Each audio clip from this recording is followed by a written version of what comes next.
All right, here we go with yet another, and this will be the final segment in that Civil War series that I entitled The War Between Estates.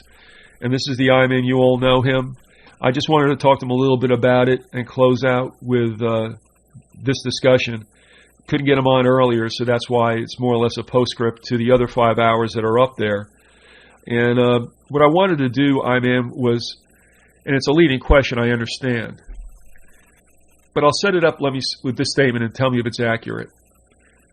We know that there was a certain degree of influence in the United States due to Britain's involvement in the national banks. Would that be a correct statement? Yeah. All right. Now, we know that Jackson didn't allow the renewal, I guess, of what would have been the third charter or the charter for the third bank. Right. Now, that could not have been looked at favorably. In fact, Jackson had an attempt on his life, and if the story is true, it may have been Providence. He just might have been a lucky guy because apparently the assassin's two guns both jammed. Is that your understanding of that episode? The two guns that jammed? Well, yeah, I mean, supposedly Jackson had an assassin who was going to hit him for, of course, messing with the money. Oh, yeah. And apparently the assassins, both pistols jammed, and they arrested the guy and they threw him in prison. So that was kind of interesting. That should have happened that way because he escaped, obviously, the fate that awaited what's, I guess, widely believed to be what happens to a president if you mess with the money. Right. Ergo, I would assume that there was something about that with Lincoln, Garfield, McKinley, and Kennedy, although there was a whole heap of other things, too. Yeah, mainly it was with the money, but it's also that they said that they were going to go with the Constitution and the powers to be that control this country don't want anything to do with the Constitution or any republic, and that's why they had to destroy it. Even though they created it, they're the ones that destroyed it.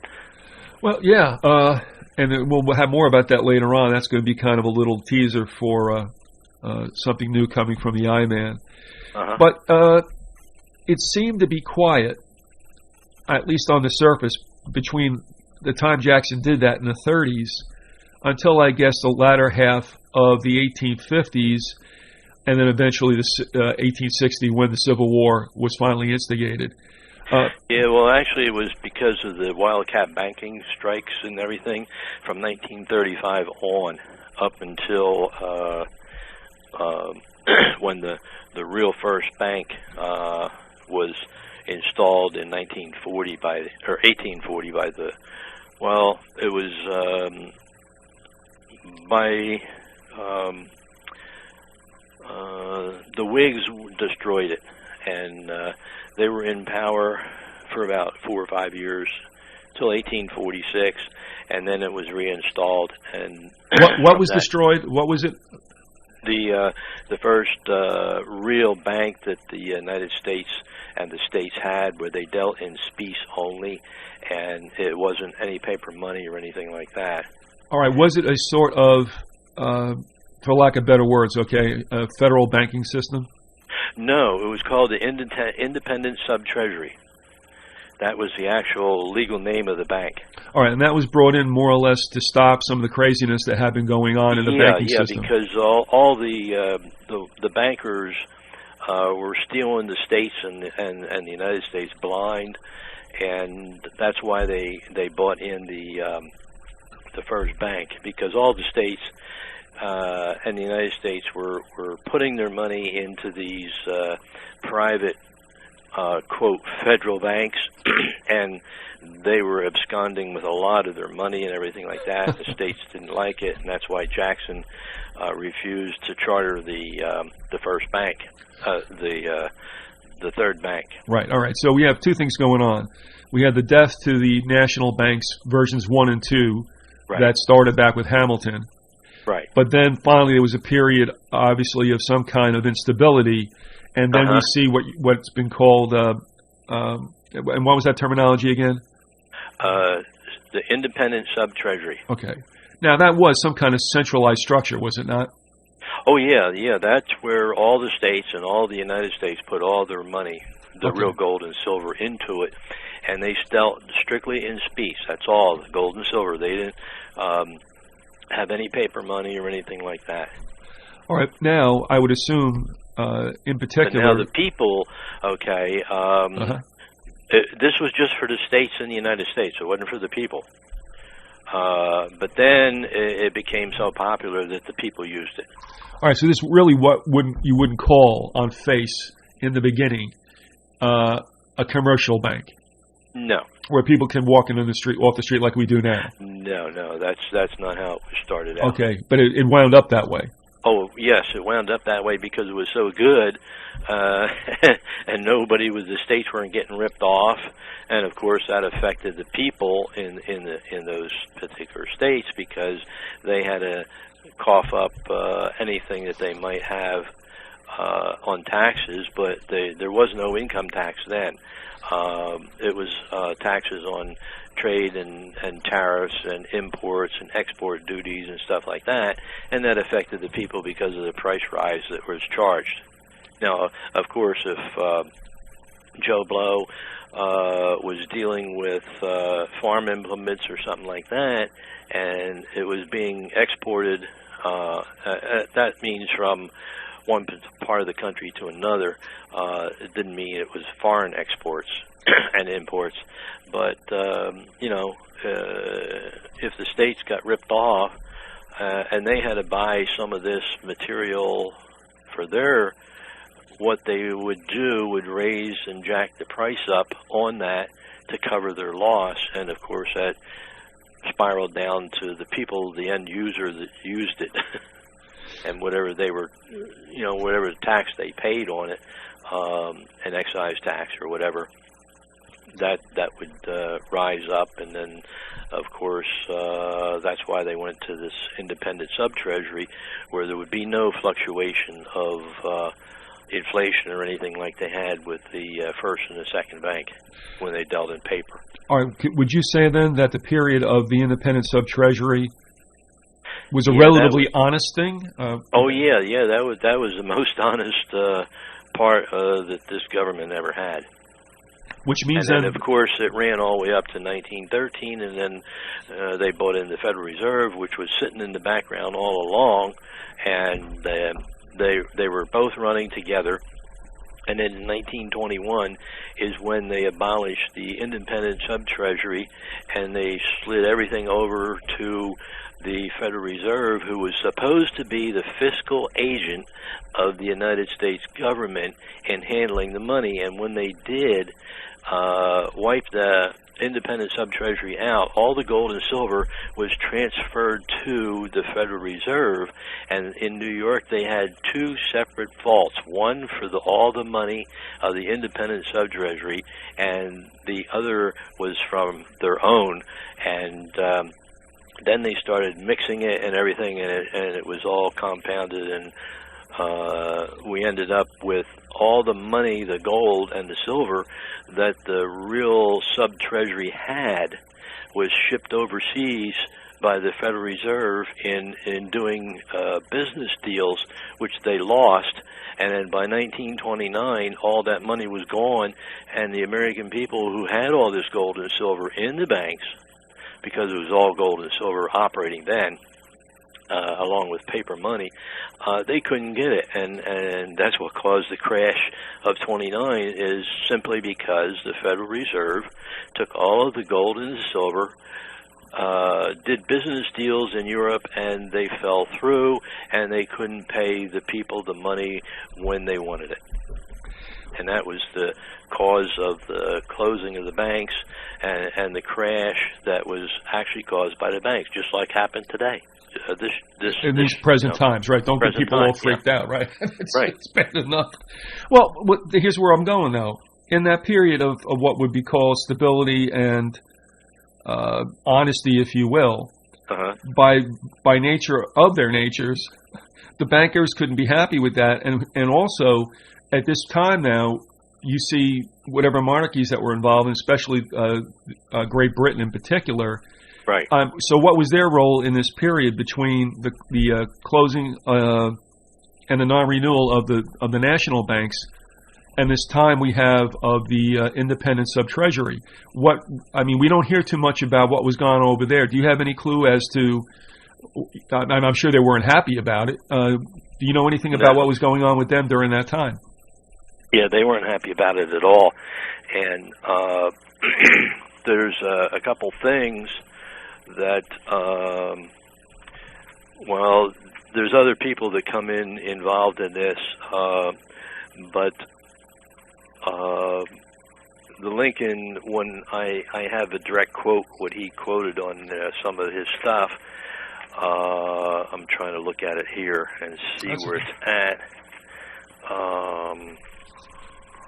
That was in just after the war of, he's talking about the war of 1861 to 1865, the so-called Civil War. Right. And I have the direct quote. I can read that later. But well, here's also from Samuel Morse, from the Morse code. I have stuff, from him that Lincoln had talked about him also. But the international bankers at that time was the Bank of England. Before that, it was the Tories and the Tuscans, and that's what the Vatican and the. And then we had the Venetian banking families too, didn't we? Yeah. Well, the Vatican's banking was the Knights Templar. That was originally way back when, but they fell out, and then the Vatican in England actually borrowed money from the Tuscans, from the Guillots, and there's a whole bunch of different people. But then they formed the Private Bank of England in I think 1864. Don't quote me on that date, but I don't have it in front of me. But they did create the private bank in the city of London, and that became the like Washington D.C. or New York City, and it was the banking capital of England, and it was totally separate from England. It had nothing to do with England at all, except that it's sitting there in England. But like Lincoln,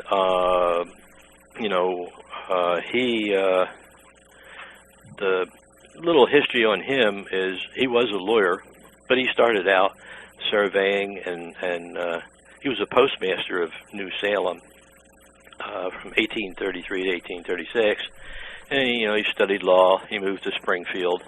That's where everybody knows him from. But he was actually born in Hardin, Kentucky. Right. And they were his mother and father belonged and owned a Spencer company, and they settled in southern Illinois, and he was even that's when he went into office and running for he was a Whig, which was totally against the bank, and was supposed to stay with the Constitution, so-called, that forbid the United States from having dealing in anything but gold and silver, and they couldn't deal in paper, they couldn't have banks and all this. But what people don't realize is this was done in 1751 by the Currency Act, when the king and the banking system told the colonies at that time, which was the Virginia Company. And the Virginia Company was that's all there was in this country. People think that they come in and they formed all these 13 colonies. No, that wasn't it. It was a Virginia Company, which was owned by the king and the bank and the Pope at the time.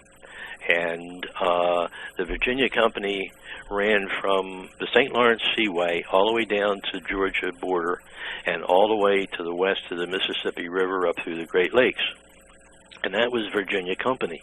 And that was the first charter of 1609 by the king. And in John Locke, he was supposed to be for freedom and everything that everybody reads about. Well, that man was just the opposite. He was not for freedom, because he was the one that wrote the Currency Act of 1751 and was instrumental in putting it into this government here. Well, supposedly a government, but it's a corporation. That's all it is. What? We never had a government. It's always been a corporation. Well, and that's what we have been dealing with. So all those particular states at the time was in the Virginia Company, and they broke off into like little satellite companies. That's the best way you can put it. And that's how they operated. And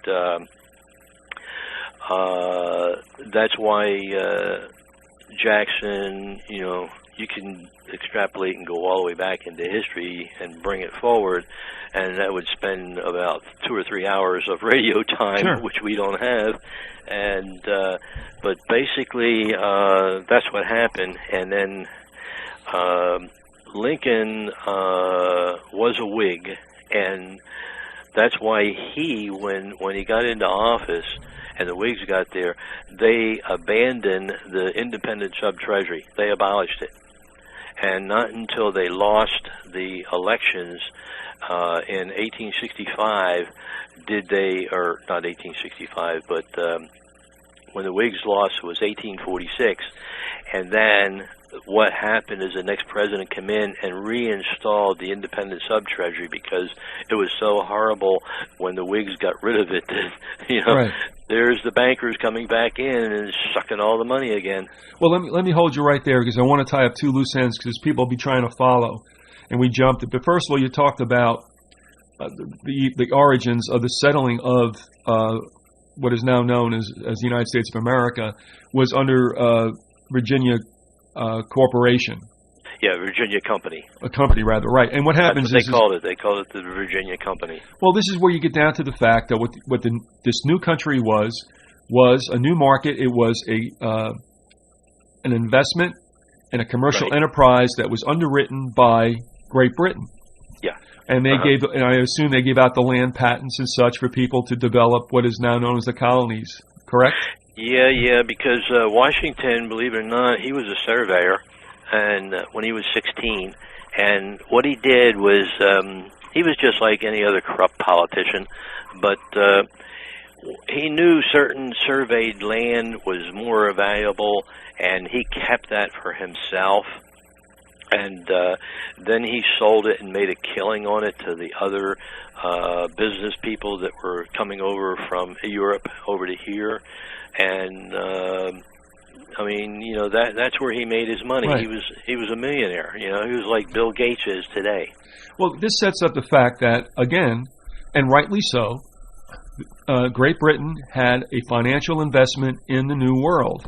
Oh yeah. Right, yeah, and of course, then when certain noises are being made about throwing off the crown, which led to what we call the American Revolution. Right. Again, they can't be happy about it, because obviously, again, they want their money for what they staked years before. Now, the Currency Act, I just want to make this clear, because people will think this is something you want. The way things have been set up by the Crown is that you can only deal in gold and silver. There could be no issuing of paper currency. No, and no banks. Okay, now, have a bank. People would say, but that's the way we want it. Why was that a bad thing back then? Okay, here's what it was we had no gold and silver. It wasn't being mined over here at all. And all the colonies had to rely on France, Spain, and Great Britain for their gold and their money. They did all the trading and were paid in gold and silver. Okay, now what happened was that meant that anytime the gold and silver dried up, what did they get for their gold, for their pelts and their cotton and everything else that they traded over to Europe with? Nothing. They got nothing, right. and it fell through. And so what happened was when they did the Currency Act of 1751.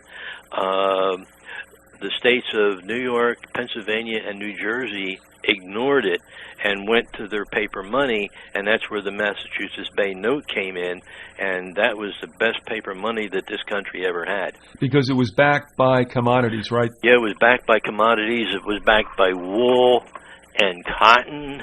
Pigs. And, in fact, I have a blow-up of it here, and it's hard to read. Right. Because it's so old and everything, and even though I did blow it up, like 3 times the size of what it is. It was, let's see, 10 pounds of sheep wool, so many parts of a pound of beef, tea, leather, sole leather. It was all the things that the people relied and lived on. Necessities. At the time. Right. So you could take and buy this note and trade it in 20 years later, and it would stay the same, and no matter what the price or of the commodity based what it was, you still got that. And it was 1780, AD of 1780, the one I'm looking at here. And it was paid to the 230 pounds, because they still dealt in pounds. That's $2.2 per pound in silver. And this particular one was in our year, the Lord of 1784, and corn. They also had corn. Right. 68 pounds of so many 4th, 7th parts of pound of beef and all this. All right. So, but that system then did 2 things. One, it dealt with necessities that were needed. That's what backed the paper. And secondly, it cut the crown out because they didn't have to deal with their gold and silver and the surpluses and the deficits thereof. Yeah, that's right. Okay. And you got to remember, the person that's sitting in the background is the Vatican. It's the Pope, because the Vatican owned the Virginia Company. How did they do that? Remember 1213, when the Pope told the king and all the subjects of Great Britain that they were excommunicated and their souls would go to hell when they died, and if they didn't want that, then the Pope would recommunicate the people and the king, but for that he wanted all the subjects and the king's property, and the king turned it over to him in 1215. Actually, 1213. Who's on the throne then? Was that King John? Yeah. Okay. And so he did, and he relinquished all the land and all the British Empire to the Pope. So the Pope is really sitting there watching what's going on over here. And, of course, when the king, and they had the 1783 treaty, the Pope says, that's my property. Well, I'm losing everything if you turn it over and they become free. Well, here we go, and I had sent you this. Charles Wilcox dug it up somewhere, and that was the text of a papal bull from Pope Leo XIII in 1891, and it states throughout that, and especially at the end, as he called it, he said the Romanist Church has the rights to everything. That's their mindset. That's what they believe. Yeah, that's the tenet of the Catholic Church, is that no man anywhere in the world can own a possession. They have no rights of possession. The Church owns it. And I want to tell you, you had mentioned of this, and you had said it happened in New York. Not a big deal. I just wanted to mention that. I actually took a look for the only time that a pope kissed the terra firma of the United States.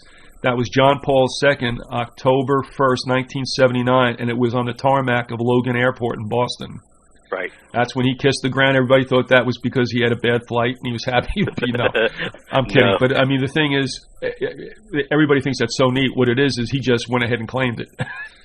Yeah, it's his property, so he got down and he kissed it. My mother country. Yeah, and they asked him, why didn't you do it again? And they gave some kind of excuse for it in the papers, and you can read it still if you do a search. Especially I guess in the Boston newspapers, but whatever. He said he never had to do it again, and there was a reason for it, but we know why he didn't have to do it again. Right. So one time will cover it all. Now going back in time, and here's what I had asked some of the other guests. It may be a coincidence. You'll tell me if you have any knowledge about this, but at the time that Jackson kicked out the bank, we're in the 30s. It is reported that about that same time or shortly thereafter, British-trained provocateurs known as the Knights of the Golden Circle became somewhat, I guess, involved in the southern states, reportedly beginning paramilitary organizations. They called them shooting clubs, and this was more or less getting them ready, though they may not have known it, the men of the South, for what would be a coming battle. Now, is that anything that you covered, or do you want to speak to it, please? Well, that's a good point, because let me bring in Lincoln's direct quote, and this is here's his quote. Now, I'm going to read it verbatim out of the book. This American Civil War of 1861-1865 would never have been possible without the sinister influence of the Jesuits. We owe it to popery that we now see our land reddened with the blood of her noblest sons. Though there were great differences of opinion between the South and the North on the question of slavery, neither Jeff Davis, he was the president of the Confederacy, nor any one of the leading men of the Confederacy would have dared to attack the North had they not relied on the promises of the Jesuits under the mask of democracy, the money and the arms of the Roman Catholic, even arms of France, were at their disposal if they would attack us. I pity the priests, the bishops, and the monks of Rome in the United States when the people realize that they are, in great part, responsible for the tears and the bloodshed of this war. I conceal what I know on that subject from the knowledge of the nation, for if the people knew the whole truth, this war would turn into a religious war, and it would at once take a tenfold more savage and bloody character. It would become merciless, as all religious wars are. Remember the Crusades? Sure. That's what it was, a religious war. Yep. It would become a war of extermination on both sides. The Protestants of the North, both the North and South, would surely unite to exterminate the priests and the Jesuits.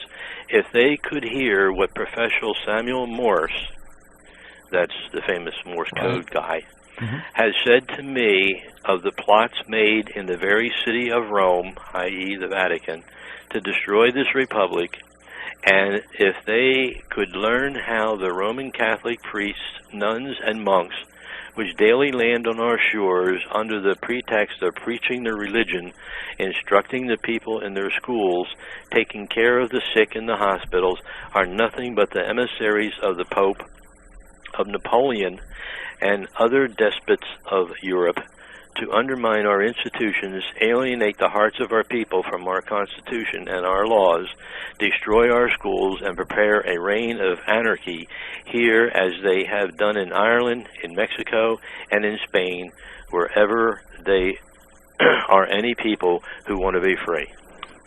All right. And that's the end of the quote. Now what Samuel Morse said, and I got his direct quote, let us examine the operations of the Austrian Society, the St. Leopold Foundation, for it is hard to work all around us, yes, here in this country, with its headquarters in Vienna, that's Austria, under the immediate direction and inspection of the Austrian Prince Metternich. Right. It makes itself already felt through the American Republic. If emissaries are here, who are the emissaries? They are Jesuits. This Roman Catholic society of men that exert their tyranny for upwards of 200 years at length became so formidable to the world, threatening the entire subdivision of all social order, that even Pope, i.e. that's Clement XIV, whose devoted subjects the Jesuits are, must be, by their vow of society, was compelled to dissolve them in 1773. They had not been suppressed, however, for 50 years before the waning influence of popery and deposition required their useful labors to resist the light of democratic liberty, and the Pope Pius VII, simultaneously with the formation of the Holy Alliance in Europe, revived the order of the Jesuits with all their power. Now, that was in 1814 when they did that. In exchange for his release from prison, where he had spent 5 years under the Jesuit persuasion. That was Pope Pius VII, who was in jail, and then they released him. And do Americans need to be told what Jesuits are? If any are ignorant, let them inform themselves of their history without delay.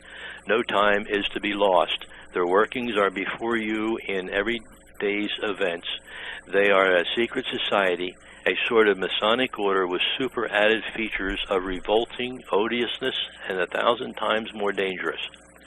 They are not merely priests or priests of one religious creed. They are merchants and lawyers and editors and men of any profession, having no outward badge in this country, to the USA, by which to be recognized. They are all about in your society. They can assume any character, that of angels of light or ministers of darkness, to accomplish their one great end, the service upon which they are sent, wherever that service may be. They are educated men, that's Jesuits, prepared and sworn to start at any moment and in any direction and for any service commanded by the general of the order, the superior general, the Black Pope, bound to no family, community, or country by the ordinary ties which bind men, and sold for life for the cause of the Roman Pontiff. That's it. That's what Samuel Morse said to Lincoln. Well, and that's why in 1783, a lot of people read it. They don't know what they're reading because they don't know the foundation.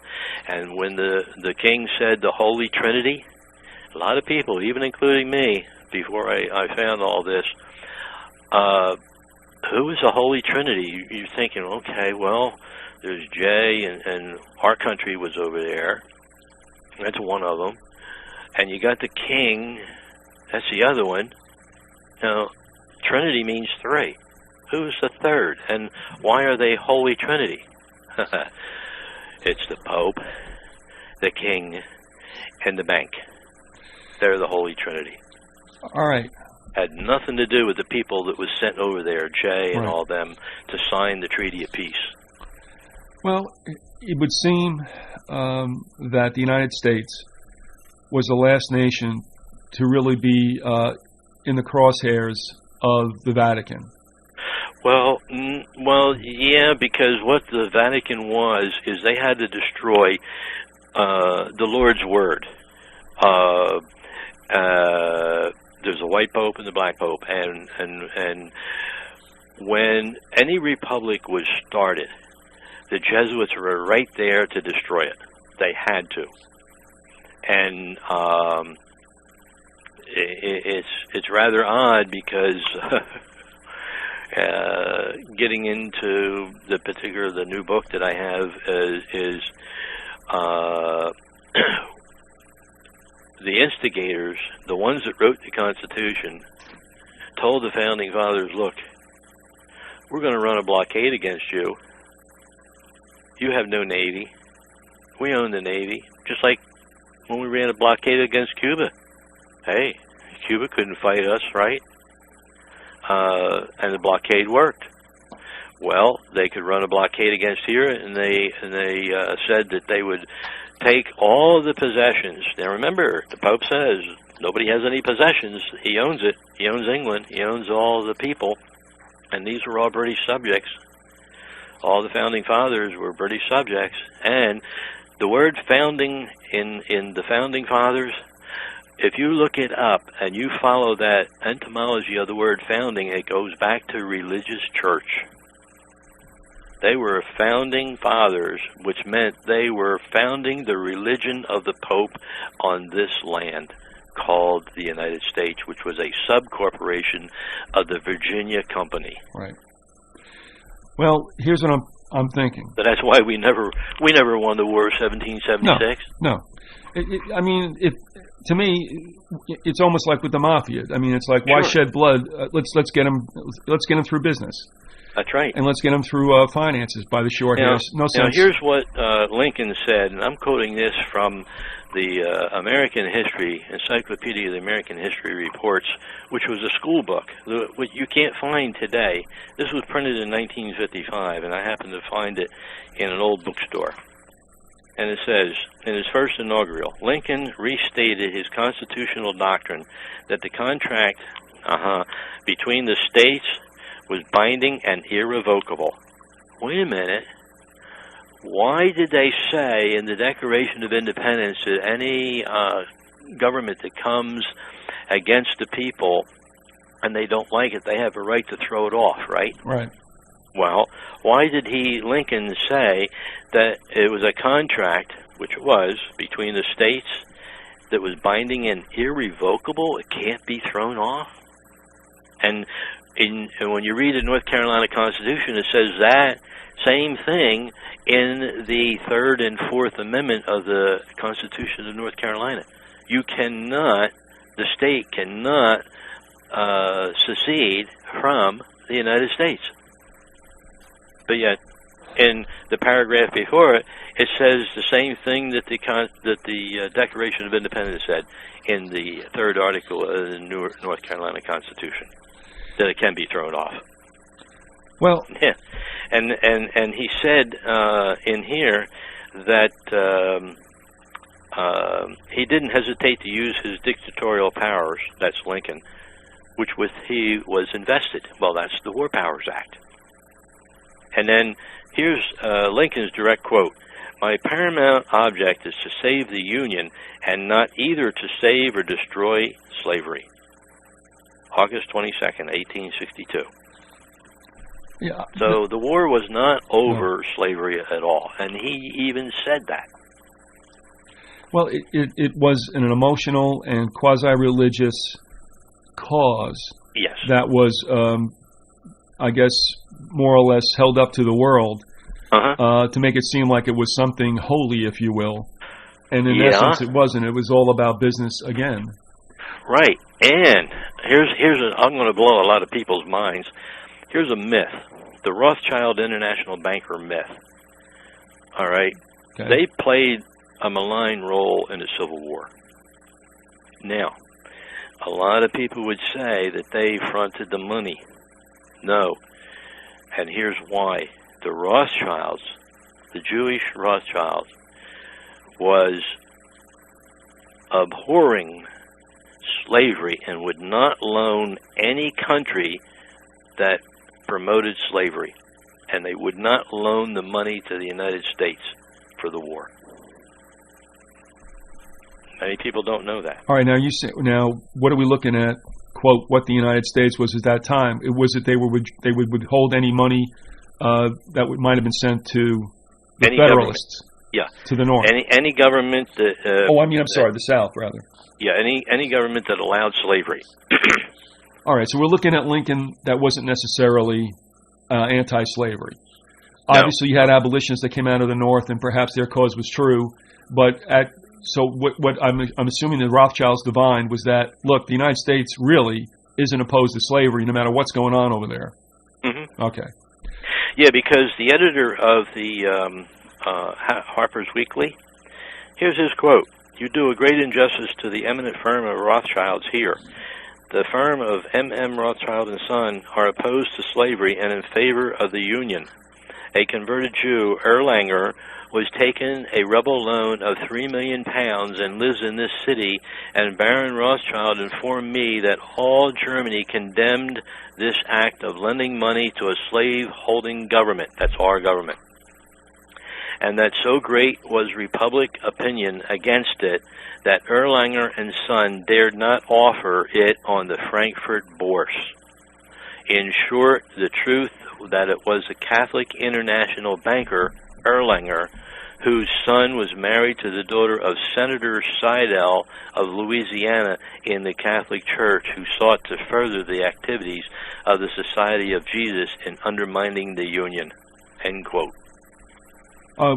Just do me a favor, repeat that one person's name. Was that Slidell or Seidel? Slidell. All right. Slidell of Louisiana. Okay. I'm going to have to address this later on. I just want to interject just for a moment. I purchased a book which I had read a long time ago, which ironically was published by the St. Leo College Press when they had one, obviously.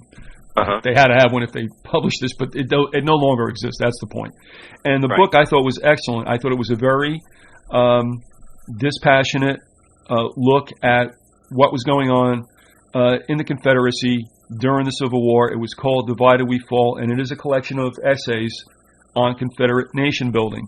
Slidell is mentioned in there, and that's why I had to have you repeat that name, because I don't remember in what particular capacity he was spoken about, and whether or not, again, there were traitors on both sides. Right. And in that government. I mean, it was spy versus spy versus spy.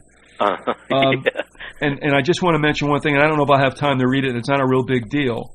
But what was very interesting in this, there was a character by the name of James Bullock, who was a Confederate agent in Europe and brokered a deal with shipbuilders in and around Liverpool, and it may have been other places, to build warships. Right. However, there was this Neutrality Act that both Britain and France observed. But they got around that deal because as long as they didn't outfit it with supplies, guns, and soldiers, it was just another ship. So what happened was they'd build them. Bullock and other members of the Confederate Navy would sail them back, and then they would come across with nothing but cotton and other goods, basically in repayment for what they got. Right. So here you have Great Britain, not necessarily the Bank of England, as you've just stated, with Rothschilds at the head, but it was mercantilists and it was shipbuilders who were making money on both sides of the Civil War. Yeah, yeah. And that senator's first name is John. Okay. Oh boy, I might do a little postscript after this because that name popped up and it stuck in my brain. Yep. And that's scary to first think about it all. Well, what it was the marriage to the daughter of Commodore Parry and the niece of Senator John Slidell, right, made him a kinsman by marriage of the apostate Erlanger. Okay. And lent false color to the rumors of his support of the rebels. All right, I tell you what, it does factor into what I wanted to read. It's just 2 paragraphs. Would you allow me to just set this up? Okay. I appreciate it. Huh? It's your show. It's so nice that I ask rhetorically these polite questions, It's like if you said no, I go, oh, okay. Yeah. But I'll make it quick. Let's see. All right, this is talking about Bullock. Finally, apart from the South's military needs, a trip home would afford Bullock the opportunity to confer with Secretary Mallory, who was the Secretary of the Navy. Should the ship enter Savannah safely, this is one of those warships that was built in England, he planned to return to England with a cargo of cotton. A successful voyage would establish a precedent for the Confederate government. It would show that government-owned blockade runners carrying war goods to the South and then taking cotton to Europe would serve 2 important missions. First, the government would have 100% of the cargo space for importing desperately needed arms and munitions. And second, the return cargo of cotton would provide funds in Europe for the purchase of ships and arms. It was a simple but brilliant proposal. Unfortunately, now here's where I'm starting to wonder if certain things were torpedoed when it looked like one side might get the edge too early. It states, unfortunately, the Confederate government delayed 3 years before implementing it, and by then the Southern cause was all but lost. Now, moving on just real quickly, there was an episode at this time where Britain nearly jumped in to, well, if not the Civil War, I guess you could say, and it was the second time they threatened it as far as I know. This was the first of the 2. Right. There was something called the Trent Affair. Yeah. And it said here... well, it was the Council of Trent. Oh, no, this was a ship that was involved. Oh, a ship. Yeah, okay. Here we go. I got it. It said, The Trent affair reversed Mallory's idea on iron ship construction and contributed to such a confusion on cruiser commands so as to endanger the ships.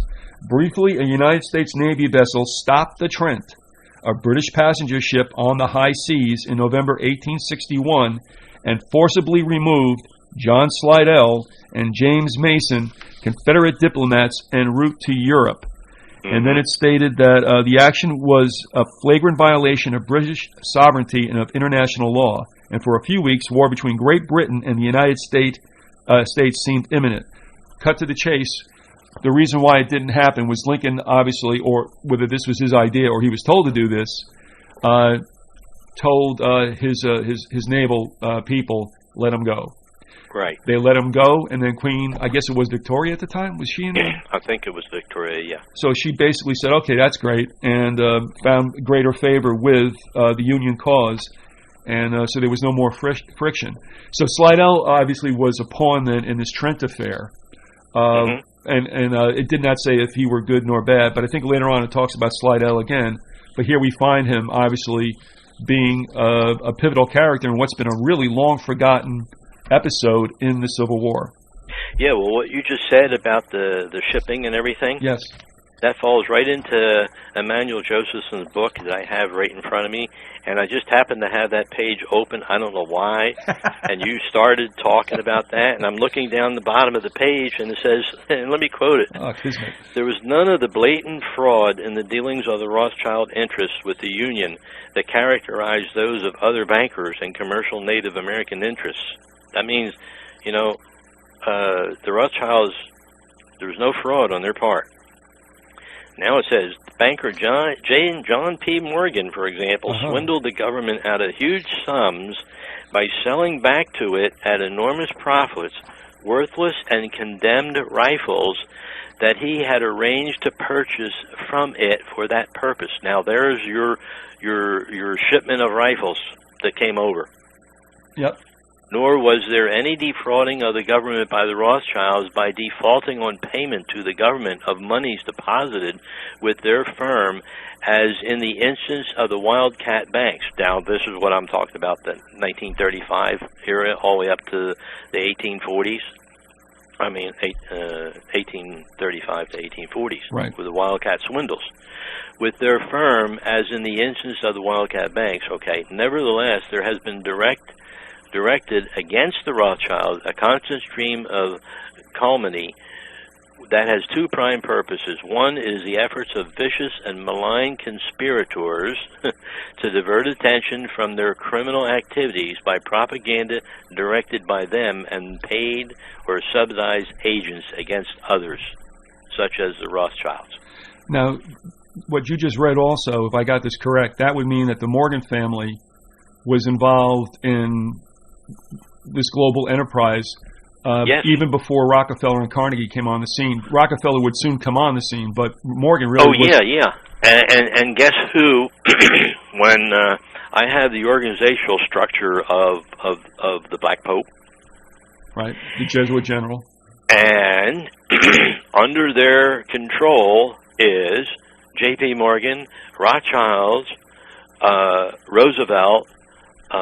You wouldn't believe the people that are under and operating in the Jesuits today. Well, the admiral of the Pentagon, the chief top counsel of the Pentagon, is run by the Jesuit Adolfo Nicolas. Well, you know, I just want to explain something too. We had Eric John Phelps on, whose work you're now acquainted with. And somebody said, you know, it seems he's got Jesuits in the Vatican under every Bush and Hill and such, and I understand it. And in a sense, that's the case. But let's just take an example. You can talk about the CIA and that construct, but then you're really talking about under the aegis under which they operate is Knights of Malta. Yeah, the Knights of Malta, the Knights of Columbus. They operate and own the NWO, the WWF, all the banks of the world. Every bank is run and controlled by the Black Pope, and UNESCO, the World Council of Churches. Oh, yeah, please. I mean, you name it, they're there. Well, what we're saying, though, and whatever, Phelps doesn't ask me to defend him, and sometimes he throws around his favorite term is anybody who looks like they might be something. He calls them a temporal coadjutor. And he might even be right, but the thing is, to me, it does mess things up a bit. My point is this. They've been at this for centuries. They've got it locked up, but why would you go ahead and leave footprints that lead back to you? So you don't have to talk about the Vatican, and really the force behind the Vatican is the Society of Jesus, the Sons of Loyola. Right. All right. So we don't have to talk about it all the time, but when people ask me who sits on top of the dung pile, I'm going, those are the people. That's right. And it comes out of Rome, which is a nation state. Vatican is a nation state, as people forget about this. So, yes, I mean, they have got it locked, and they've got other minions and organizations to do their work and to hide their footprints. Yeah. But the hardest sell for this, I-Man, is in the United States. Canadians are hip to this. Europeans are extremely aware of this. It's only here that the blinders have been put on us for an obvious reason. That's like I've gotten emails, and most of the email stuff, nothing comes from the United States.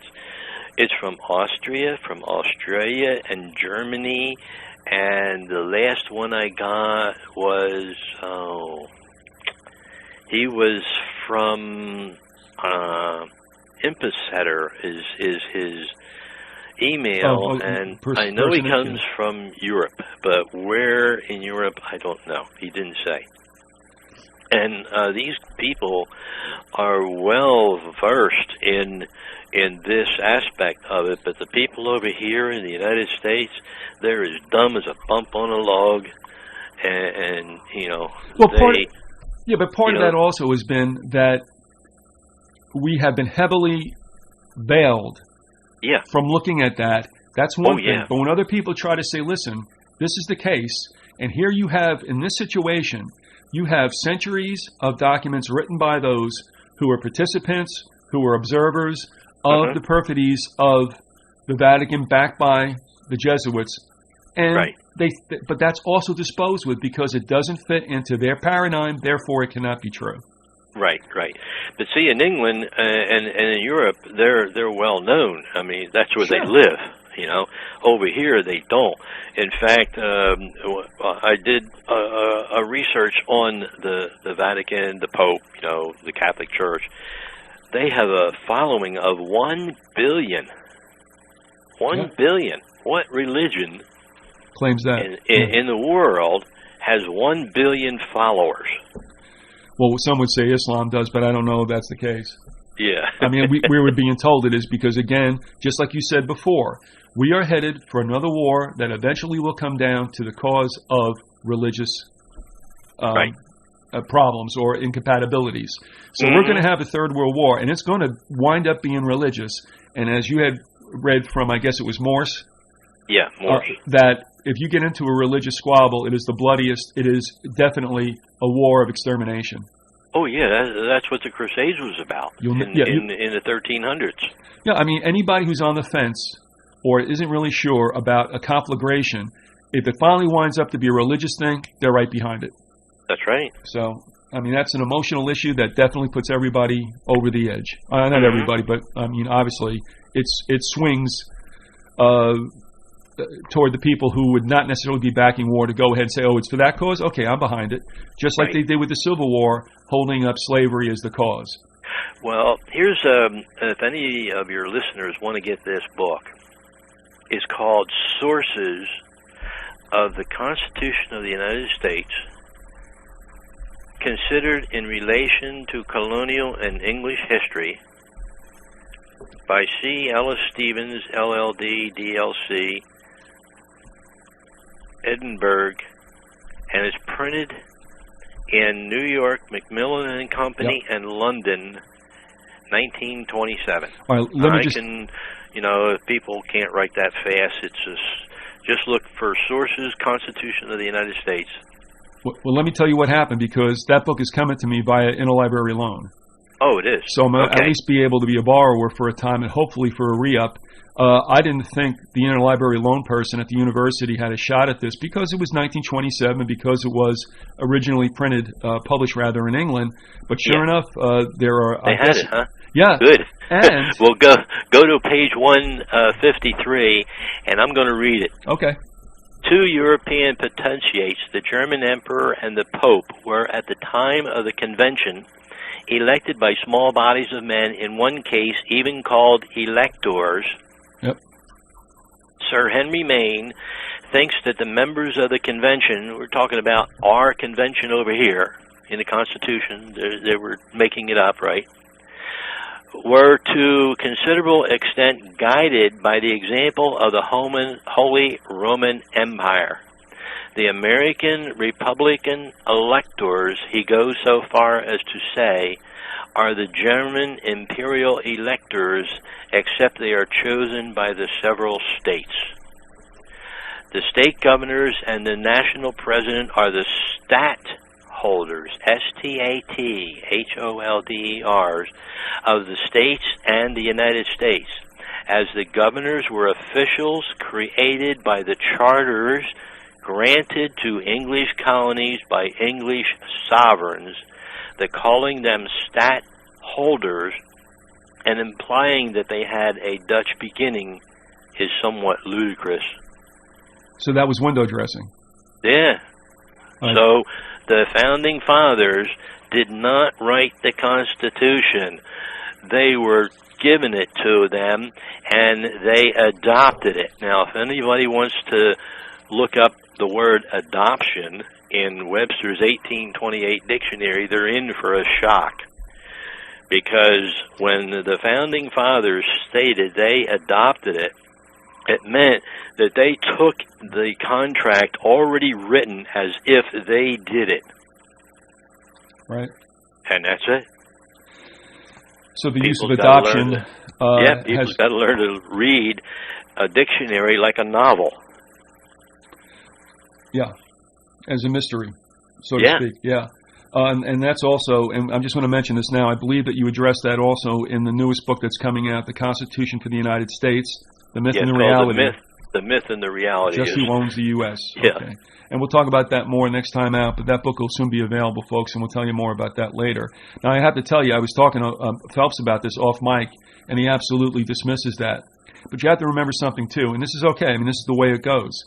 Phelps is a staunch defender of the purity of George Washington, the Constitution, God-breathed, wonderful Christians. And I was there also, but I found that it did not wash when I looked at their behavior and what took place. Right. So therefore, he and I will have to have a discussion about this, and he'll do that. And that's okay, but I mean, I believe the way he did, and I said, no, this is a fairy tale too. Don't tell me that.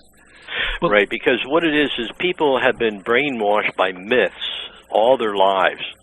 For 221 years, that we, the people, created the Constitution, right? Meaning the common man, which is a myth right there. We placed in there our servants who are representatives, which is Congress. That's another myth. They are representing the corporation. And I had found in one of the publications in Europe that the United States, I mean, when I read it, I fell on the floor. I mean, here is people in Europe telling, the people reading the book that how the Washington, D.C. was set up as was the city of London, that had no connection whatsoever to the people in what they call the states today, and it's one big corporation. Yeah, what we're saying, and okay, I mean, I've said that's what it looked like to me without us ever having spoken about this, but what the city of London is to London and Great Britain, D.C. is to the United States. That's right. Yeah. I mean, it even goes in and lays out the history as to what the myth of 1871 creating a corporation when it was already a corporation. a lot of patriots you read on the internet, and they're arguing, oh, well, the United States was formed, and the United States of America was formed as a corporation in 1871. That is not true, because the documents that I have goes all the way back to 1836, and it proves that it was a corporation because the United States, which was Congress, which is just front men for the corporation, bought the city of Alexandria, Washington, D.C., and Georgetown when they went bankrupt in 1824. How could that be? They were corporations then. And people think it's a government. We have never had a government. We have been dealing with corporations all of our lives, and people are under the myth and misconception that it's a government. It is not. It is just like dealing with GM or Westinghouse or Walmart. Well, let me ask you then. After the Founding Fathers wrote the Constitution, or at least adopted it, they adopted it. All right, who, after they passed, who became the beneficiaries of the Constitution from that period onward? The Pope and the King and the bank, because they all had a part and parcel of the money that was invested in the Virginia Company. All right, but you know, and they weren't about to lose that.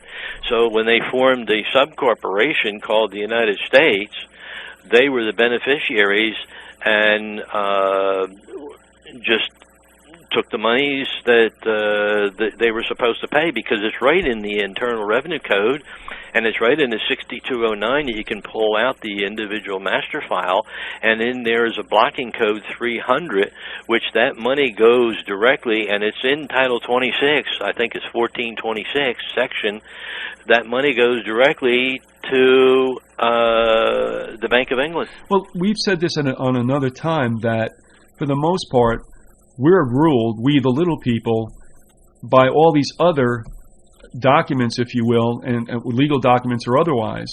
Right. That, like you said, Title 26, you can go look here, and so that's really what we're being governed by. But let me ask you, with the Constitution and with these amendments, of course, it does look like we have constitutional protections. Yeah. What's the deal with the amendments? And well, I'll let you explain that. Well, the amendments, you're talking about the first 10 amendments? Well, even those that have come on. I mean, what in the world has got prohibition got to do with anything? And you know, so. Oh, yeah, that has, when, if you go back in history, what is the first thing they taxed was alcohol? The Whiskey Rebellion, yeah. The Whiskey Rebellion. Yep. Well, so you have to go back into history. And you know, the patriots they can see as far as the end of the nose, and that's it. You get these people like the Pope, the King, the bankers, they look centuries down the road before their kids are even born. That's what they're looking for. Today, it's me. I ain't worried about my I like to say, you know, it sounds good. Oh, my grandkids and my great-grandkids are going to be paying all this money and everything. That's as far as they look. That's just window dressing what they're saying. They're not really thinking about it. But these other people who are doing, and the doers, they're, you know, they're wanting what's going to happen centuries from now, and what they plan to happen, they carry it out. We don't. I want to get back to the Civil War, and I want to tie in some of the things that I had mentioned to you, so it makes some kind of sense, at least not only in your mind, but the listeners' minds and my mind as well. But here's where if I'm not extrapolating, I'm interpolating, if you will, and that is, it seems to me that when the United States went through this banking period that was conducive for the United States, but not necessarily for the old world. Right. That eventually, and here's what I was saying about the Knights of the Golden Circle, and they may not be the only ones, but it seems as there were plans, perhaps 10 to 15 years ahead of time, maybe even 20. If we're talking about the 30s and such, where it was like, okay, you guys go ahead and have fun for a decade or two, but we're going to finally come in and kneecap you guys and make sure that the way that this country operates after this civil war is over is going to be much easier for we, the old world powers, to manipulate. Oh, yeah, yeah. And now, isn't it interesting also, if you think back, there were two, I'm calling them assassinations. One of them was failed. And that is, isn't it interesting that they went after Zachary Taylor? Right. I'm assuming Taylor may not have been big into wanting to go into Texas and such. So he gets, well, okay, he died of natural causes, right. After a year in office, and Tyler does what he wouldn't. But then later on, you have an attempt at his inauguration to kill Buchanan. Yeah. And Charles T. Wilcox, in his book, The Transformation of the Republic, and he's also the source of those images you have of the papal bull, he has, in his book, a headline from a New York daily that said, Buchanan's party poisoned. So, I mean, this is not even, people go, well, why is it in history books? Don't it start with that. So you have two assassination attempts, I think, because they exhumed Taylor, the Oak Ridge laboratory did, and said, oh, no, that's the natural amount of arsenic you'd find in a body. Okay. So, you got one poison, definitely, get the other one that they hide. So here you have two assassinations. What is going on between the old world and new world that you see this kind of activity with heads of state? And, of course, they were successful with Lincoln. And then within, 16 years or so, they whacked Garfield, and then they whacked McKinley. I mean, look at this, 5 assassinations in less than 50 years. Right. Incredible. So that must have been a very tempestuous time where if there was any resistance to the old world in the United States, certainly, if you'll excuse the phraseology, the old world had to kick some ass and take some names. Right. Yeah, and that's what they were doing. Now, real short in this encyclopedia that I have on national public finance. It's real short. Okay. And it's only like 2 columns, but I'm just going to skip. They start out with 1789 to 1800, where Hamilton's report on the public credit placed the total public debt outstanding at $77 million. I ain't going to say all the rest. Foreign debt was 11. Domestic debt was 40. State debts was 25 million. And then the bank was chartered in 1791. And you go to page 123 to look and you get even more info. And then the Mint Act was provided the decimal system of coinage in 1792. And now here's where the crown comes in very nicely, because that is where they valued the U.S. dollar at 24.75 grains of gold and established bimetallism with silver and gold legal tender of a ratio of 15 to 1. Today it's 70 to 1. Yeah. Established a mint in Philly, and then it goes up to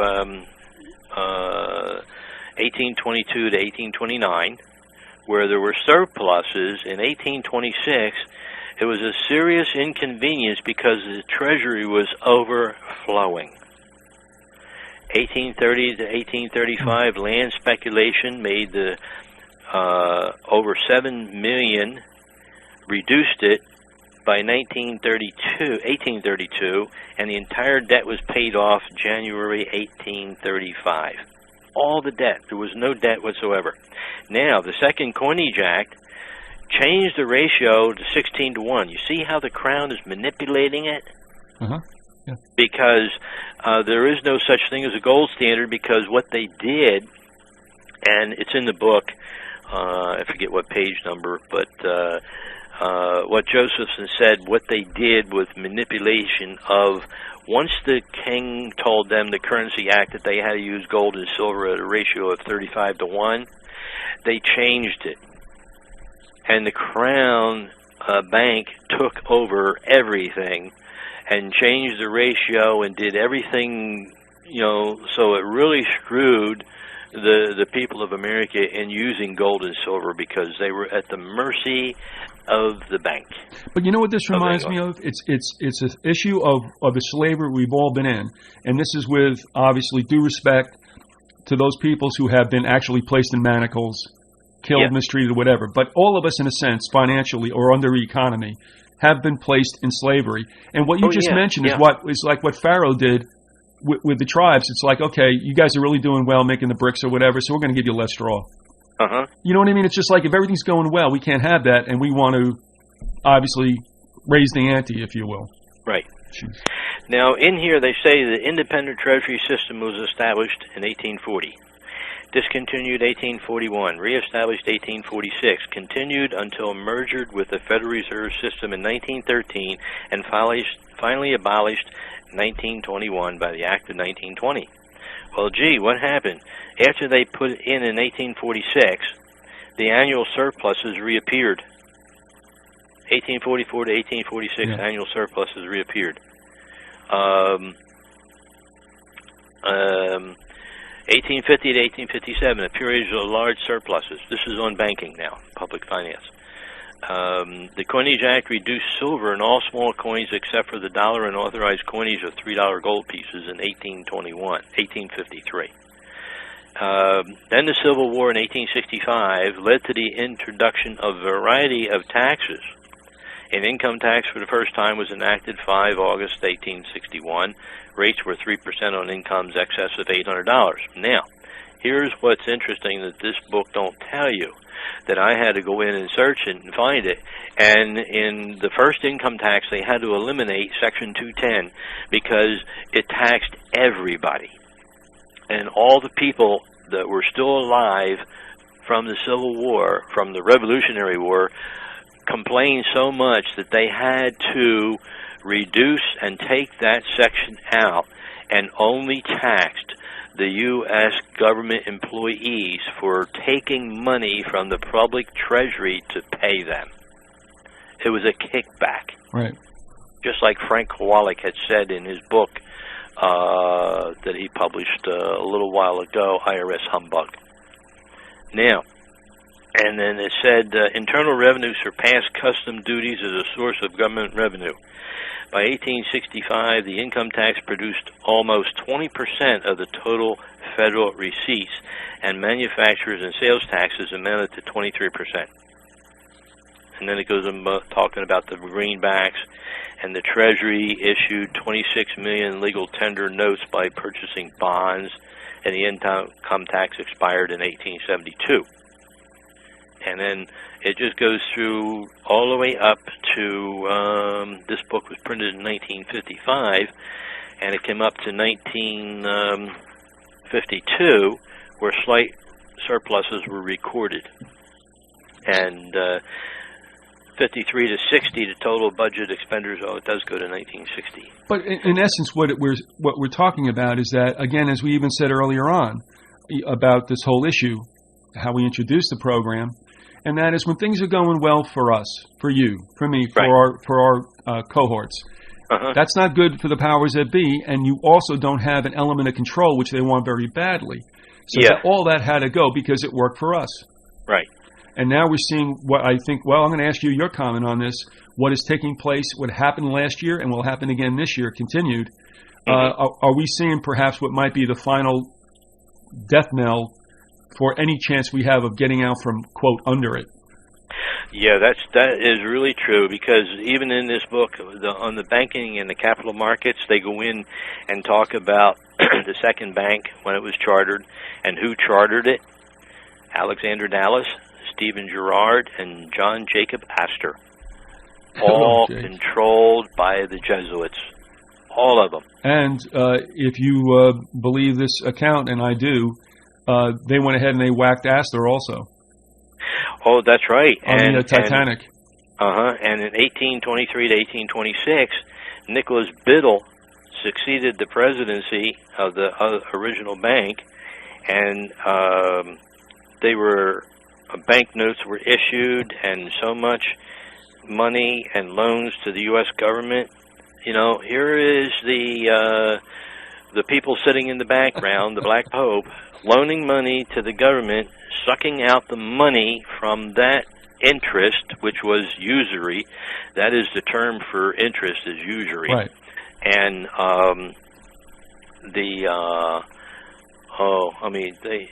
1838, the Free Banking Act. It goes through the whole thing, and the establishment of the Federal Reserve was to remedy the defects of the national banking system, the inelasticity of the currency, need for the lender of last resort to come to the aid of commercial banks where there was a drain on reserves, demonstrated by the Panic of 1907. So Morgan Stanley and Company in the first position, and Morgan and Stanley Company was also under the control of the international bankers and the Jesuits, because the Pope and the international bankers and the Black Pope today control all banks in the world. Mm-hmm. I'm just going to be a wise guy too, but Nelson Biddle also made it possible for the Mayflower, madam. If you yeah, and actually, there's a certain kind of I guess what would you call it, irony there, because what she provided and what he provided screwed the rest of us. Yeah, Biddle was, he was put there to control it, just like Admiral Mullen of the Pentagon is there, and he's the chief, Joint Chiefs of Staff. He's the chief guy.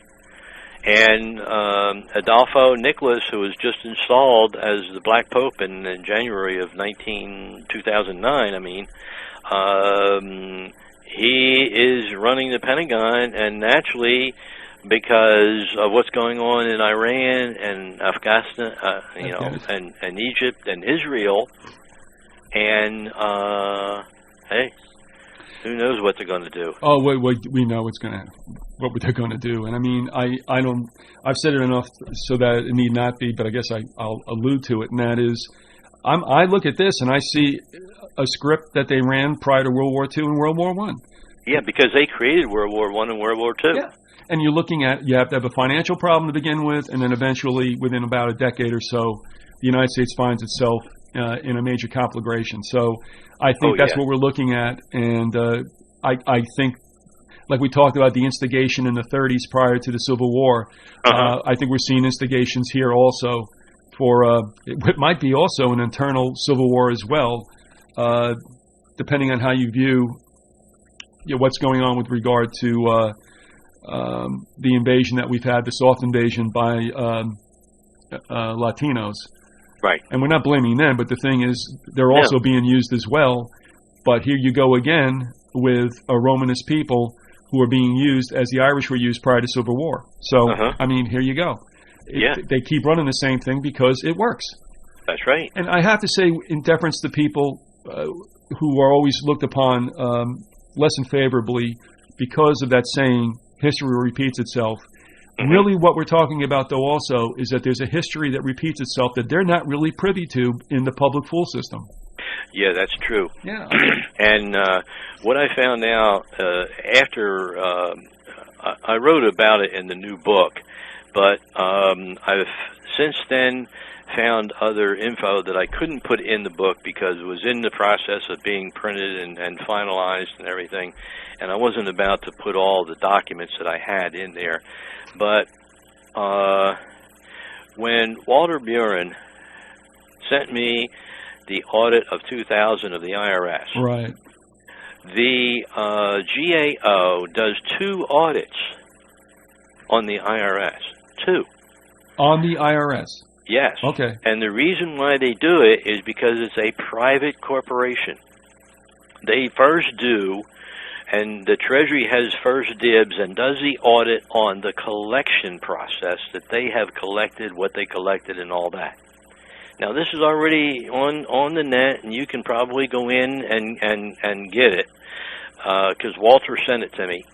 And then the GAO does it on the corporation called the IRS itself. And in the report he sent me, it said that they were a private foreign corporation. Huh. Well, way back in 1994 and that, I did a request from the Secretary of State of Nevada and North Carolina, and I asked them specifically to provide me the documentation that allowed these corporations to operate in the state. And that was the Federal Reserve System, any way that I could do it. The Federal Reserve Corporation, the Internal Revenue Service, the IRS, the Internal Revenue Bureau, and I got back from Edmonston in North Carolina, who was the Secretary of State, that there is no authorization for these companies to participate in operating in North Carolina. And I got the same thing from Nevada with the gold seal on it and everything that comes from the Secretary of State. Okay, so what I did was I said to GAO, I called them, I emailed them, and I sent them a document that I said I wanted to know what country was the IRS chartered in. And, of course, you know, December 15th, and I get all these runarounds and, well, we didn't see that you sent it to the proper party and all this, and we forwarded it to the proper party. Well, all the way up till January the 24th, I never got the proper party. But then I did finally get in touch with the one guy there, and he says, well, and he gives the old standard, yada, yada, you know, right. run around that you get from anybody else. And then I finally pinned him down, and I says, look, it's either England or Italy. Where are they chartered? Well, another guy named Young came back on, and he got this high and mighty thing that,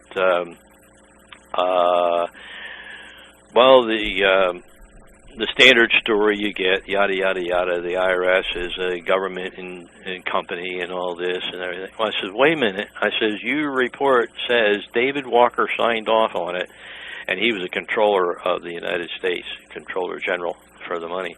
And he said they were a foreign private corporation. Now, what I want to know is, did the Vatican charter the IRS? Well, the Vatican's in Italy. Well, man, they clammed up and they won't talk to me, and they said they will never respond to any of these questions again. Okay. Well, hey, so I says, all right, I'm going to find it. So I went back in, and like when I had the Geneva Convention books of 1930, and I had gone into it, I put some of it on ATG Press, but I did have the books. I had to give them back to the guy. I only had 30 days to look at them. And I scanned what I could, and in the 3 volumes, they come in 3 volumes, and it stated and showed that in 1930, IRS was installed in every European country. All right, now what book expressly did this come from? The Geneva books of 1930. All right, now is that part available on ATG Press? Yeah, I put as much as I could in there, and it shows that the United States was not bankrupt at all. They were forgiving all kinds of debts from Germany, from Norway, from France.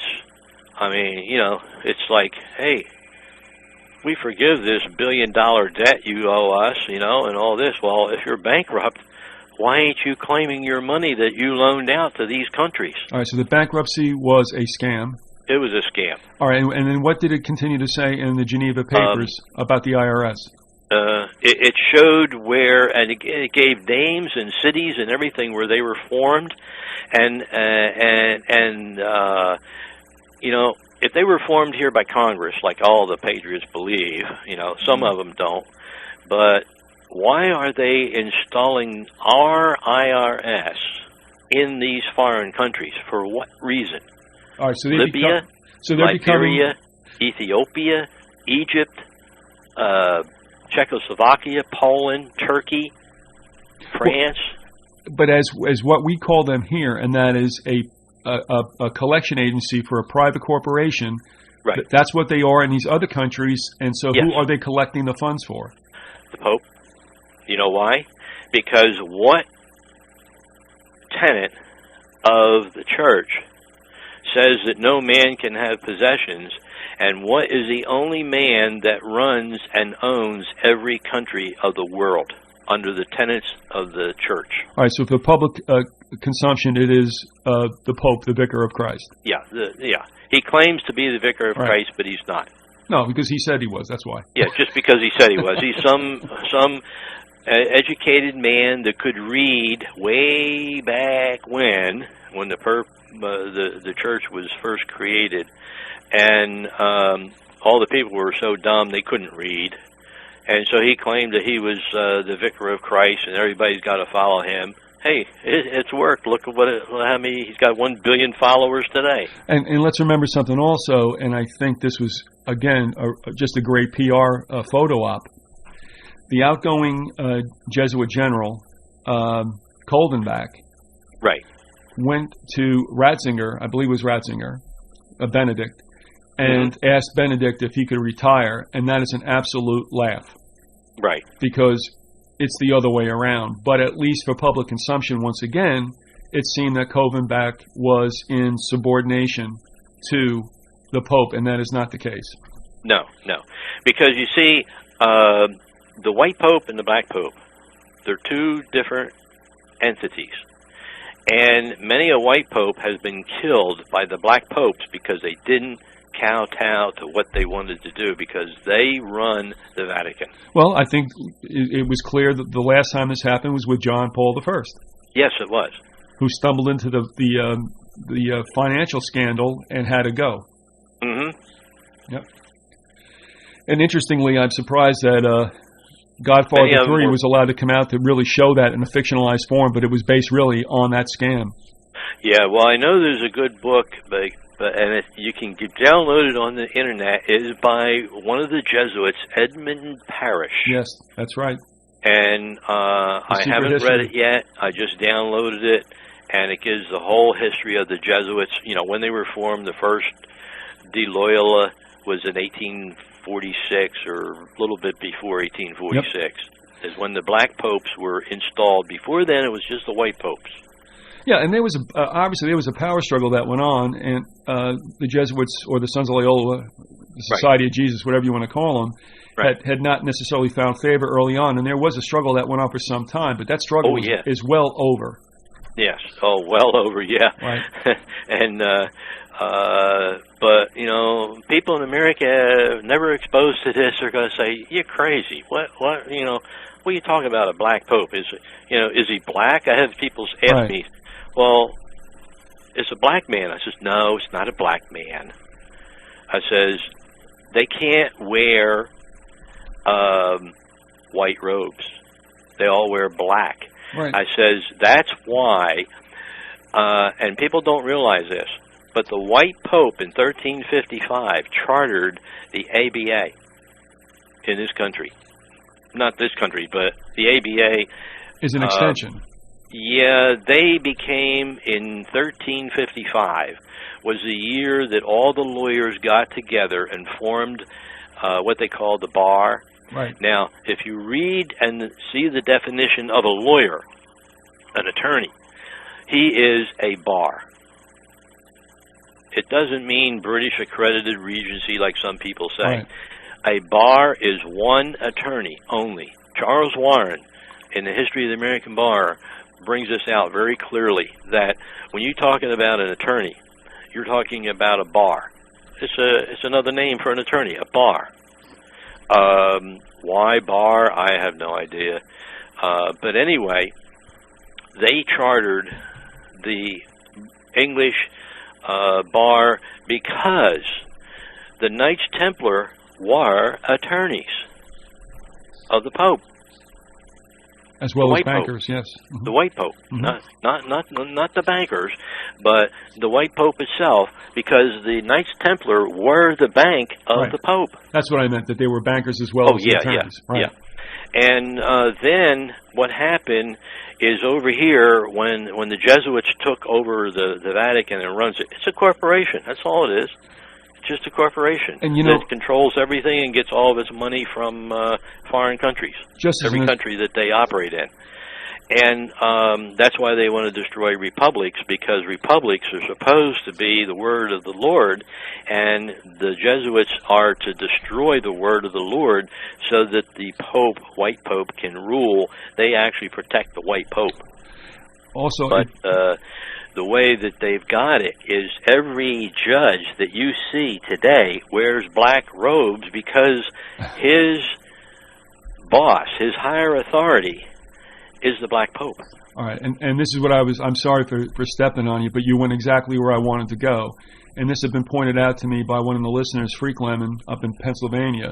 But it's very clear if you take a look at it, regardless what Christian church you're in, whether it's Catholic or Protestant, no matter what synod, it doesn't make a difference what particular branch. So whether you're a Baptist or Episcopalian, or it doesn't matter. But it's also much more prevalent in mainstream churches, and that is when you take a look at a courtroom setup and you take a look at your church's setup, it is very much the same, with the judge as the pastor or priest or whatever, the different levels inside the building, and that is symbolic beyond your wildest dreams. Right. So, I mean, there you go. And if you notice that, and I have looked at it, and I don't go to church. My church is just like the Lord said. You know, you go to a corner, that's your church. You don't need to have a building. Right, church is not a building, you know. But if you look at your churches today, what do you see flying in there? Yeah, it's the gold-fringed American flag of a 501c3 church that took the cheese from the government. That's right. That's right. Now, everything's going all right now, but I tell you, there'll come a day, and then we'll see what happens. Yes. Most of the churches are dead, so there'll never be a conflict. But sooner or later, there are churches who obviously are Bible-behaving, Bible-believing, and they're going to have a choice to make.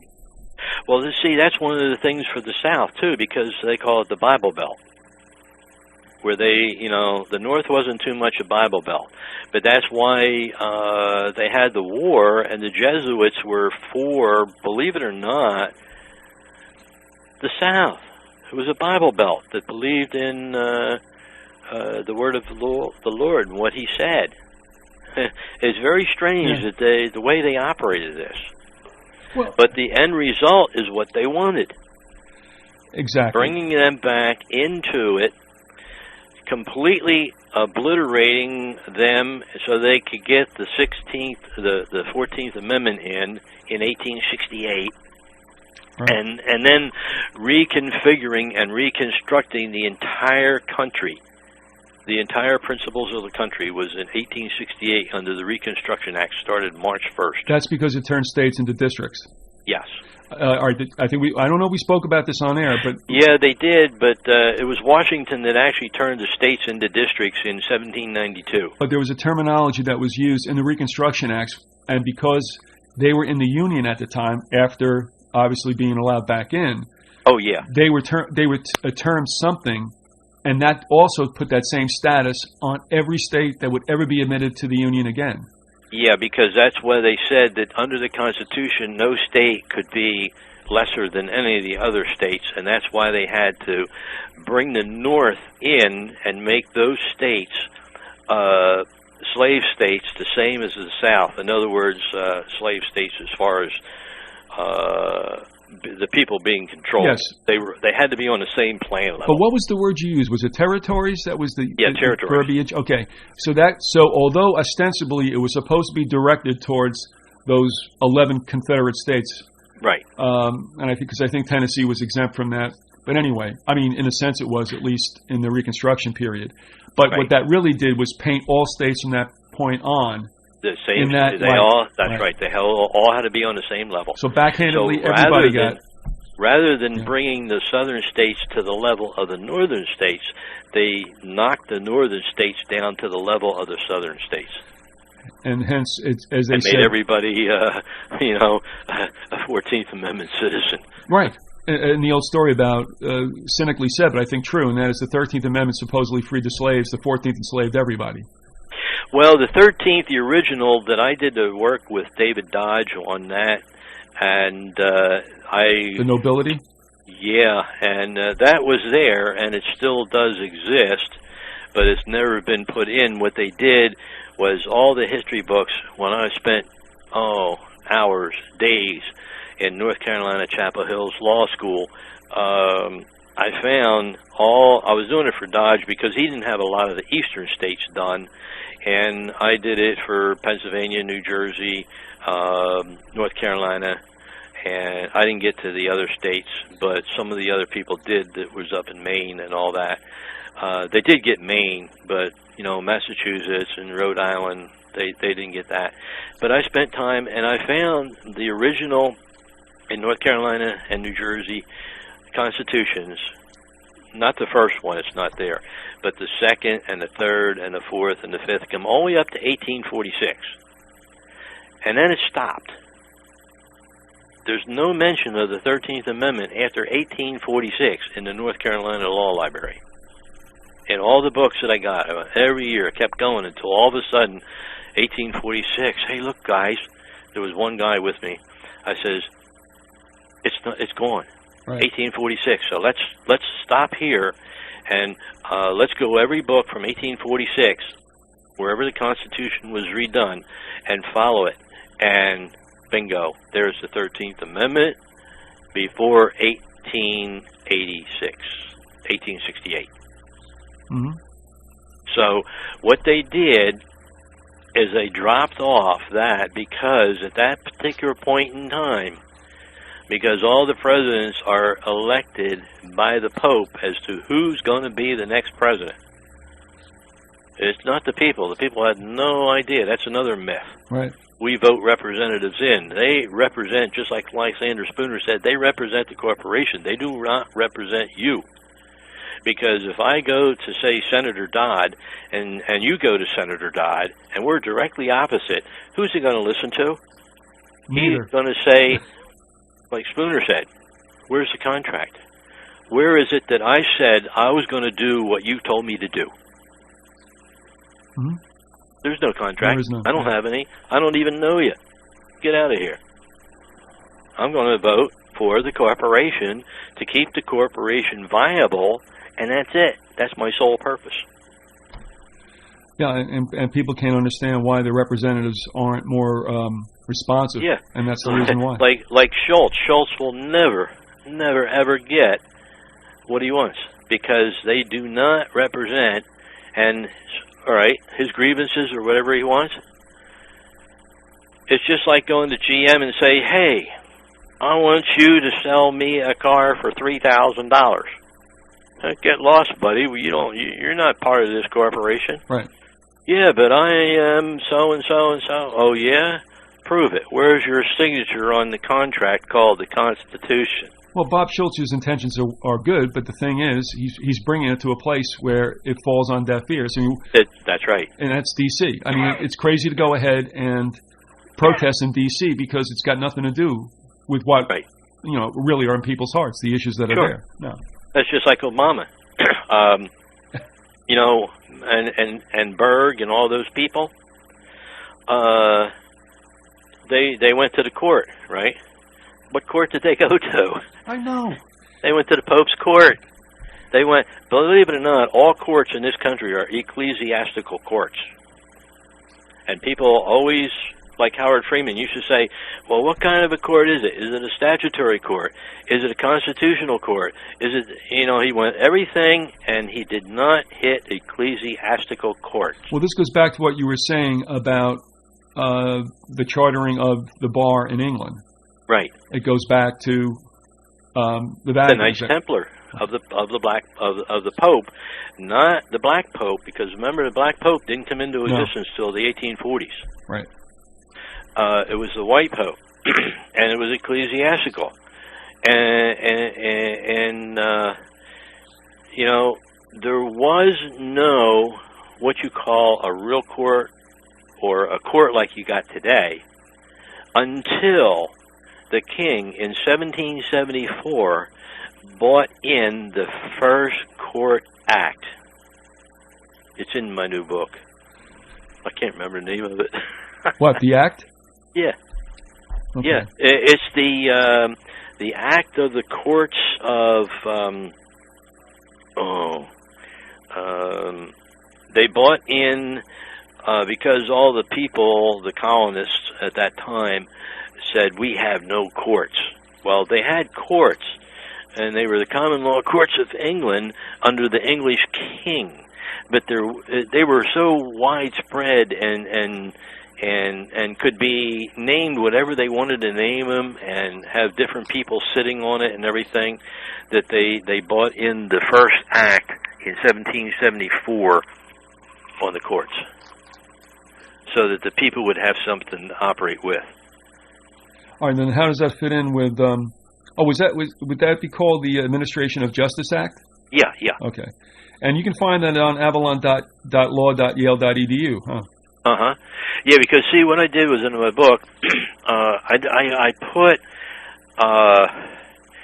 like, when I went to first think about doing the book, I went to a major publisher and I says, hey, I've got something here, and I want to know how much it costs to print this book. And they says, well, you're going to put all the documents that you have in there? I said, yeah. And I told them all the documents I have. You know what that book would cost? $2,600. It would be 15 pounds, 4 inches thick, 8 by 11, tissue paper thin, 5,000 pages. Right. Patriot wouldn't even be able to afford to pay the shipping on it. Right. Well, so I cut it down, and in the book, I cited various sites that they could go on the internet to get some of the documents. The others they couldn't, because they'd have to go to a regular library to get it, and they're too lazy to do that. So I didn't bother putting that in there.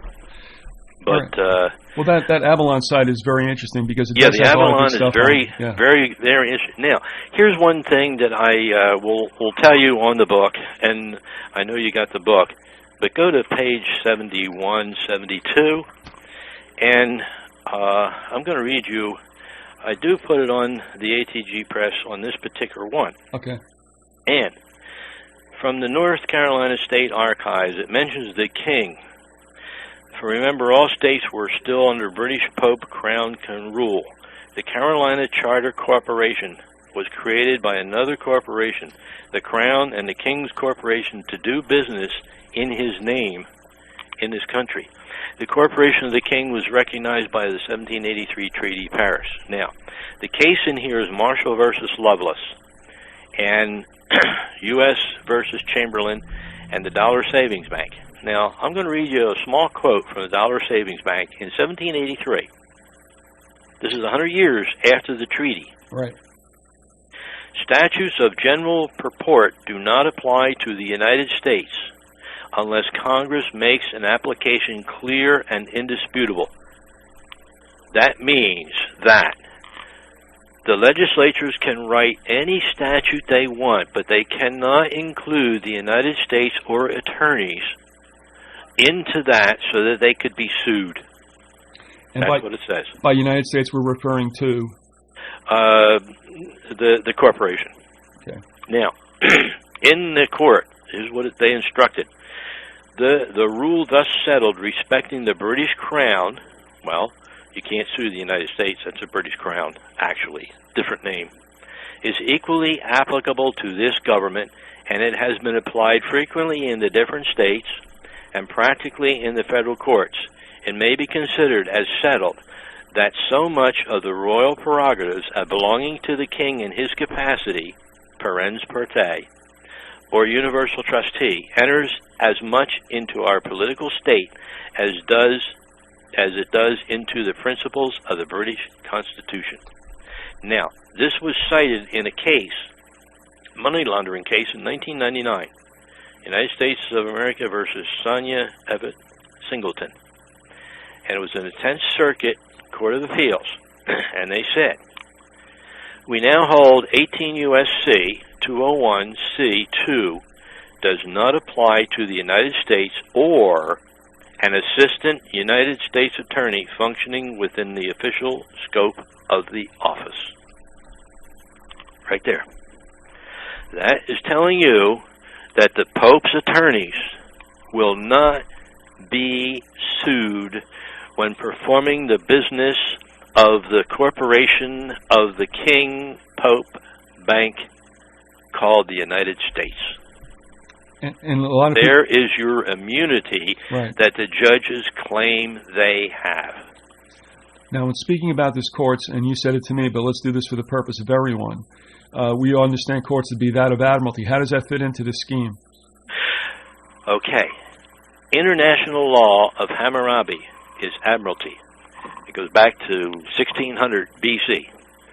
All of the crown's possessions outside of England are in foreign countries. They need the sea to go to there to operate, and that is the law of Hammurabi that the ecclesiastical courts use, and why the United States Constitution and the First Judiciary Act was stated that the sole purpose of any court is admiralty and will abide by admiralty rules under Hammurabi. So because of the international mercantile Congress, transportation, and dealings in mercantile law. So this came in during 1600 BC is because then we saw the proliferation of seagoing commercial. Yes. And Hammurabi was in the law of Babylon. And that's where all countries operated from because everybody used the sea to deal with each other. Right. And so Australia and England, the United States and England, the Philippines, anything, the Fiji Islands, Barbados, wherever the king, Grenada, look at Grenada, that's still an island off of South America that is still the crown's possession. Gee, you know, that makes me wonder why in the world we went in there unless it was to kick out the Cubans and the Angolans that the crown didn't want there. That's right. Yeah. And again, then when we well, that's why the Black Pope now is in control of the Pentagon. He can use that $5 billion monstrosity of where the Pope had its own armies before. All they used was the American United States Army conglomeration because he owns it. And that's why I think the idea always was not to divide the United States with what is called a civil war, right, but to provide a message as a vehicle of control, because I think it was known that the United States military would be used for other purposes throughout the 20th century, which was clear from the beginning with the Spanish-American War to this very day. Right, and that's why, believe it or not, in one of the books that I got, it shows that the reason why the British, when they had the standing army, and the Constitution forbids a standing army, what do we got today? We got a standing army, don't we? Right, exactly. Well, why do we have a standing army? You go right back to the Black Pope. Yep. Yep. And, you know, again, I think that this was what was intended, and it was also interesting, perhaps coincidental, though I doubt it, that right at the time we started to emerge as a military power, which was obviously promoted and nurtured, Britain got into a nasty little affair with the Boers down in Africa and decided enough of this stuff. And I think that's what led, obviously, to Rhodes's comment about we have to bring the United States back into tow, which I don't really think it ever left, to fight the wars that our best blood can no longer. That's like the Spanish-American War. You start from there, and then you go to World War I, then World War II, and then you got all the conflicts, Vietnam and Cambodia, and, you know. Let's end on this note, if you would, because I talked about this with Phelps a long time ago, and we've never mentioned this, but now where you're at this very moment in time, here's what cracks me up. We get into the Spanish-American lopsided fiasco and wind up taking the Philippines and Puerto Rico. Right. But we don't touch Cuba. And my point is, throughout time, right through what I would call brinksmanship in the October missile crisis, to this very day, if there's ever been a nation that should be in what Bush called the axis of evil, I'm thinking that a government that had its missiles pointed at us 90 miles away from where I live might fit that bill, but nobody ever touched Cuba. And to this day, no one has ever touched Cuba. That's right. And the fact that it's avoided an invasion by the U.S., I think is highly, highly provocative. Yeah, like the Bay of Pigs. Well, yeah, and that's another whole... That never happened, you know. Well... it was supposed to. There's a whole thing going on with that, too, because something stinks there as to who really wanted that to happen and who really torpedoed it. Right. And if, in fact, I believe it's correct that it was Kennedy's idea, not the CIA's, because I think they were telling Kennedy, hey, it's time for paybacks, and we want Cuba. Yeah, and because the Black Pope operates the CIA and the FBI in this country. Well, the thing is, there are some people who say that the mob didn't want Cuba back. They were doing look, Las Vegas is not Cuba, okay? No. Las Vegas is all right. It does well out in the West, but Las Vegas is not Cuba. No. I got to believe it's too far away, too. I mean, come on, look at it. I mean, yeah.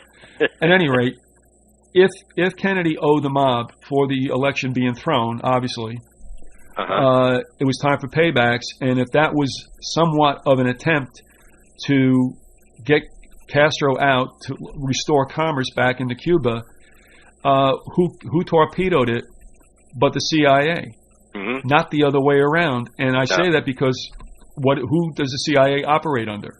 Okay, that's under the Black Pope. There you go. And so here, and you know what? This was a book that was castigated for being anti-American and telling too many secrets. There is a book out there called The Invisible Government. Yeah. By two authors, and they just took a deep look at the CIA, apparently deeper than a lot of people at that time wanted. And we're talking 1964. Right. The reason that was given for the public consumption of what went wrong with the Bay of Pigs, and to me, and in the eyes of some military people I've talked to, this is completely impossible. The reason why it didn't work was that they got screwed up with time zones from the air cover coming out of Nicaragua in the central time zone, and of course coming in the eastern time zone with Cuba. In other words, every military man will tell you probably know this, that they run on Zulu time, which is Grand Meridian time. Right. So you don't have that problem. To say that the thing got scuttled because of a time zone problem is like it's a non sequitur. So because do you remember when they had the Cuban Missile Crisis on TV? I was sentient at that time. You remember the man that was pointing out on the big picture, screen, all the missiles and everything? Yep. That was my cousin. Where is he now? He's dead. Okay. I mean... And you should, I know. I can't tell you what he told me, but then can we make a presumption here that we're told the CIA wanted to do it and Kennedy got pissed? Is it the other way around? Or the CIA, it wasn't because of Kennedy, it was because of the CIA, because, the Black Pope controls them. Yeah, but who wanted... The one thing, and what I just got from another book, believe it or not, it shows that the Vatican, the Black Pope, runs FEMA, and it even puts in brackets shadow government. Yeah. So FEMA is nothing but a controlled organization like the rest. Yeah. But let me just clarify this now. Who wanted to go into Cuba? Who or what? It wasn't Kennedy. It wasn't Kennedy. No. All right, then my presumption's wrong. But then why would the CIA scuttle itself? Well, okay. Unless there were two factions going on at that time in the CIA. Well, Kennedy, he knew the score. He knew what was going on. And, him personally being an Irish Catholic Church person, all right, he was bucking the Black Pope. And it was only because it's kind of convoluted to really explain it, but you can say that he wanted to go in on Cuba to protect various companies, and that's where he started to butt heads with them, and then he changed back. And one of the things that my cousin did said is he waffled a lot, and we'll let it go at that. All right. But anyway, that's when the CIA screwed everything, and they took over when they realized. And then, like Kennedy said, the two things that was fatal to Kennedy, what got him killed by the Jesuits, was one, when the Pope asked him if he was going to go by the Roman canons. I mean, hey, he's an Irish Catholic, yeah. right? And he said, Is no. he going to go by the Roman canons, or was he going to go by the Constitution? And Kennedy said, I'm going to go by the Constitution, and I'm issuing U.S. notes that are debt-free. That's wiped them out. Sure. And in 59, of course, you know, when he was running for the nomination of the Democratic Party, yeah, and he was asked, of all places, in Texas. Now, isn't that rich? Yeah. As we can see on YouTube, in Houston, he said that, no, he would not be controlled by the Vatican. Then, you know, I think it was, what, in April 61, and before the New York Press Club, he comes out with that extremely, extremely intriguing paragraph or two in the speech describing a monolithic conspiracy, and he's sure not talking about the Russians, because you would say it was the Russians in that era. He was talking about something that overlaid all countries and availed itself of those countries' resources. Mm-hmm. And who would that be, right? Black Pope. Yeah. Vatican. But I just find it interesting that the reason that was given for the failure of the Bay of Pigs was definitely deliberate sabotage. Yeah. And also they stayed at the time, and they were not drawing, connecting dots. I am. But at the time that was sabotage, who was in Puerto Rico giving a speech to businessmen but the CIA director, Allen Dulles? Mm-hmm. Not a bad listening post if you wanted to see how things were going a couple of 100 miles to the west. Yeah. Oh, I tell you, that's still something. And he didn't have to get on a boat, did he? No.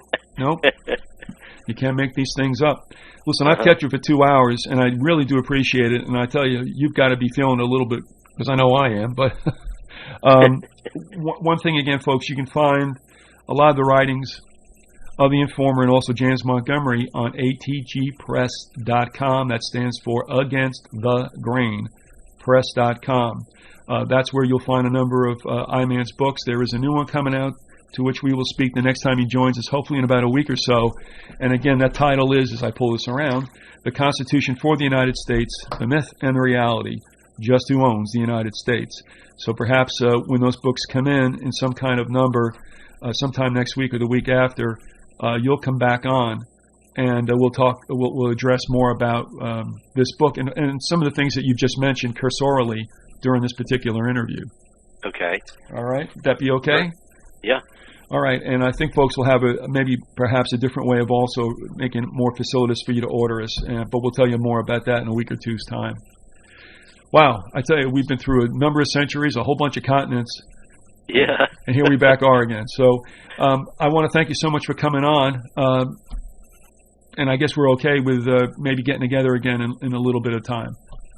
Oh, yeah. Yeah, that'd be okay. I didn't realize how long it's been because I wasn't watching the clock. It's 1:02 now. Well, yeah, I have to monitor the software that records this, and I'm like, gee, I mean, we're at 158. Well, we're at 159 right now, so that's you did some yeoman's duty there, and I appreciate it. I really do, and I know the listeners do as well. Okay. All righty. All right, and we'll see you next time. Then. All right, and we'll be in touch. Thanks a lot, I-Man. I appreciate it. Okay. All right, bye-bye now. Bye. All right, that was the I-Man addressing originally a bit of a postscript to this situation with the Civil War. And, of course, really everything's interconnected, and it's kind of tough to just isolate something. There is nothing isolated in history. So, again, many of you have made some very favorable comments, some very interesting comments and insights about the Civil War. As one person said, the more you know about it, the weightier the issue gets, and you don't even know if it isn't getting even more and more obscure. With that amount of information comes, some other burdens, if you will. And the reaction that we got from the series was one that I thought we'd get, and that is it worked out the way that I wanted to, in that it still raises questions, but it makes people consider it. And those who thought perhaps that the Civil War was based on slavery and what we're told about in our history books, in fact, it's a shame because the slave somewhat almost got forgotten in that whole situation. What a surprise. So I want to thank you for being with us. This is the last one that we'll do, at least in this amount of time.